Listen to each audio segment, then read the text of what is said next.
Camera's rolling. And we got audio going. All right. To any potential listeners ever, should there ever be any, my name is Chris Lopez. This is my imitation project. I am recording a podcast on the theme of the epistolary. Today's guest is Austin Sean. Nice to meet you. To anyone who's watching. Okay. I can start you off with a crossword clue. There's a epistolary Jane Austen. Epistolary Jane Austen, published in 1871. No guesses? I have not heard of it, no. Yeah, me neither. The answer is Lady Susan. Alright. So, start with you off. Do you know what epistolary is? No, I do not. Alright. So, my understanding of epistolary is that it refers to anything that is, it's like a written correspondence. So it's letters between, lovers or friends or whatever. Like, that is the ideal epistolary, but then it could also move on to different media in the form of email or maybe a text message. So the title of our course is actually epistolary text from the 1700s to sliding into DM, something like that. So I guess the first question on the docket is, do you think that music can be epistolary? In the sense that maybe Taylor Swift is addressing her audience, dear listener, or dear reader. Yes, I do believe that music can be very epistolary in that sense. Nothing to build off that. No, okay. I think my taste in music has always been music with like a lot of meaning behind it. So typically, like an artist's like peak, they will have like a type of song that really reaches out towards like a very large pool of an audience, right? So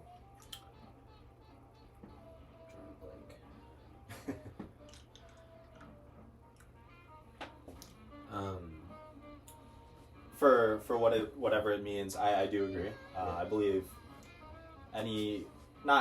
but most music nowadays tends to be, I feel, epistolary in the sense that they're either most popular music nowadays tends to be addressing a lover, or in the case of many of the rap artists, they tend to be addressing their audience, giving kind of like a blueprint into how to live their life, I agree with that. I feel like rappers, their audience usually tends to be like possibly another gang or trying to show themselves off to an audience, like kind of display their lifestyle. And on the theme of rappers, because rappers so commonly die. I mean, even last week, Takeoff was shot over a minor inconvenience. You're familiar with XXX Tentacion and Mac Miller? Yes. So, following their deaths, respectively 2018 and 2019, their estates have been publishing music posthumously. Right. And so, how do you feel about post-mortem publishing? I do feel like it's almost like a theft of someone's personal information, because they themselves have not published it yet and made it public to everyone. It doesn't really make sense for someone else to take over it. At that point, it becomes like a tarnished piece of personal belonging. Right. If that makes sense. Now, oh man, I should write this down because I want to kind of divert from that, but also go off of that. Now my mind is drawing a blank as I picked up the pencil. But, so you feel it's a tarnished piece. Okay. I mean, but where does that line end? Because, I mean, it could be a personal belonging, but at the same time, that person is no longer alive. So Exactly. that does bring up a lot of talking points, I feel like. Because when you do have... I mean, at what point does a personal belonging become the belongings of others? Exactly. Right? So, I mean, someone could die. And then, of course, those possessions are, like, reallocated. Mm-hmm. So, at what point can, let's say, like, recordings be allocated? Right? So I'm going to actually pivot towards the epistolary now. Do you ever feel that there is maybe like X amount of time before it becomes okay to publish? So Franz Kafka, he was a Czech-born, he was born in Prague and then later died in Prague. Mm-hmm. But he wrote a letter to his father. Mm-hmm. And it got intercepted by his mother, so his father never actually got to read it. Mm-hmm. But he wrote that letter in 1919. He passed in 1924. Mm-hmm. And it was published in 1952. So there, between the time of writing is 33 years, the time of death is 28 years. Do you feel that there's a point where it becomes okay to publish someone else's work? Well, I feel like that's a very interesting topic because once something becomes older, it becomes less important to certain people. But without certain rules being put into action, I feel like it will never have a... I mean, because you can always have, like, personal feelings in something, right? And then that can affect it a lot, but I feel like having a more set and permanent legal rule will allow for a better...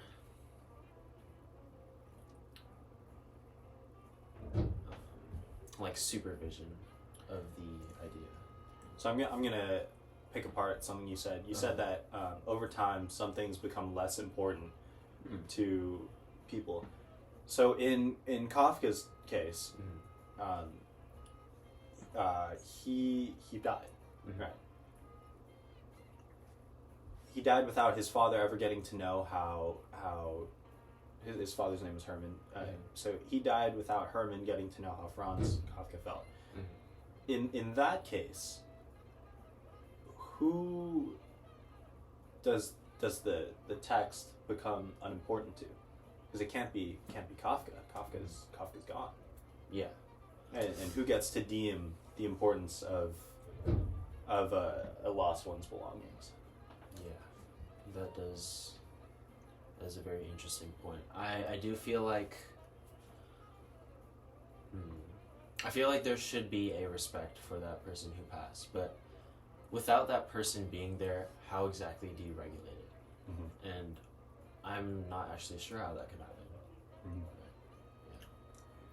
Do you feel that maybe a person's actions in their life can deem it acceptable for them to publish something on their behalf when they pass? And I ask you this with a specific example. Where did I put that book?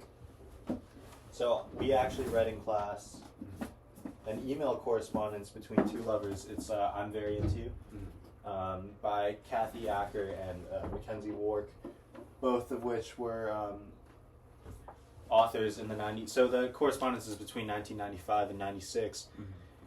Kathy Acker has since passed, and they published it after her death. And so there's lines in here where they say quite vulgar and really just Explicit. explicit and extremely personal things. Like this is on page 24. This is from Kathy Acker. It goes, I tongue kiss her a lot. All my animals are very penetrable, including my feral motorcycles. And there's other things, like on the first page. We hear things, but I certainly won't forget that I enjoyed being with you, the shared intimacies of body, mind, and spirit. It's such a fleeting thing, so singular, and I think we're probably both pretty solitary in our own ways. But for a slice at a time, we were singular together. There are no words. I just want to say there are no words. I'm glad you came, and I'm glad you came. And so, Kathy Acker actually did a film with Alan Sondheim in which Sondheim gives a monologue, and Kathy Acker goes down on him and blows him on screen. Well, out of frame, but you can kind of tell. And so, do actions like that justify maybe publishing something like this where it's a little more personal and more private? Well, I mean, just because someone decides to do something like that on film, I don't feel like is a good reason to be giving out other pieces of information. Just because there's connections between them doesn't necessarily mean that the person who passed feels the same way about those two issues or two different scenarios, right? Yeah. So, I mean, we could have very different feelings going into each other because on one hand, where do we draw the similarities? Like, so between her and the person who said he was doing the monologue, that could be something like physical rather than the emotional transactions that Kathy Acker had between her and who was it? Alan Sondheim. Alan Sondheim. I'm going to read you an excerpt from. Oh shoot! Who wrote this? Joe Livingstone. She wrote an article of. It's called "I love coming home to your message" or something like that. It's a criticism of this, and so it goes. Oh, for what it's worth, the publisher, or not the publisher, the executor, Matthias Viengener, said, and I quote, "Acker would have never agreed to their publication were she alive, but she is dead." And so,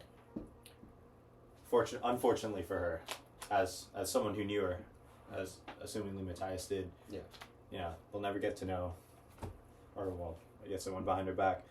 But Livingstone says, Gainer says that the publication of these emails is specifically interesting because Acker was a confessional female author who made her sexual life into her work. This is a red herring. Kathy Acker spat upon on the line in the sand that divided the apolitical private action from the political public work, and made that spat on line the work itself.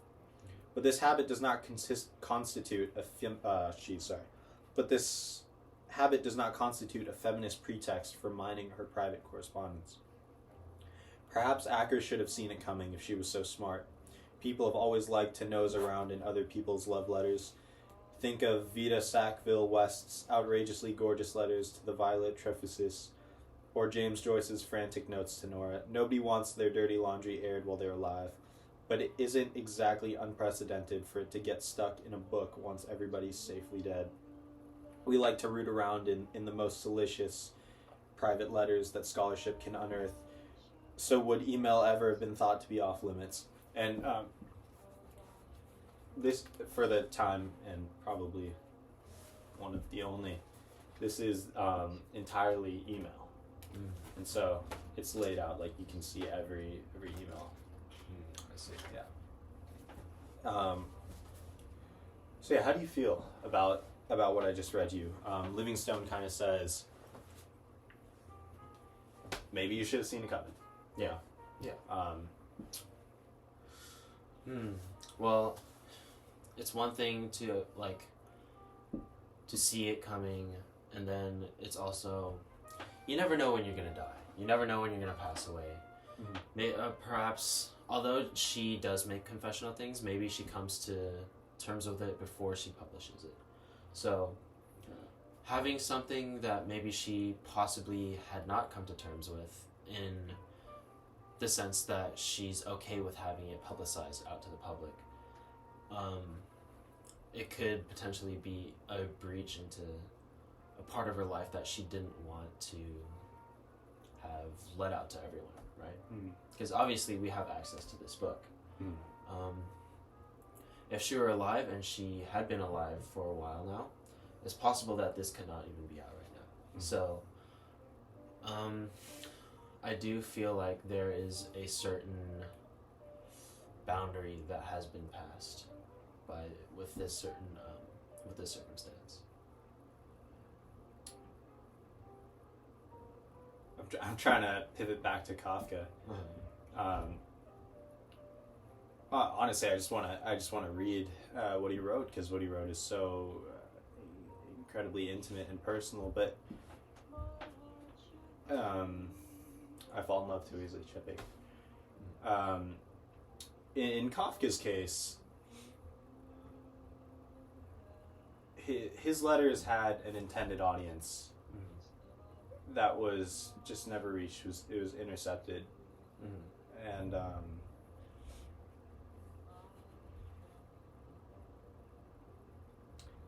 does the intent to have your work read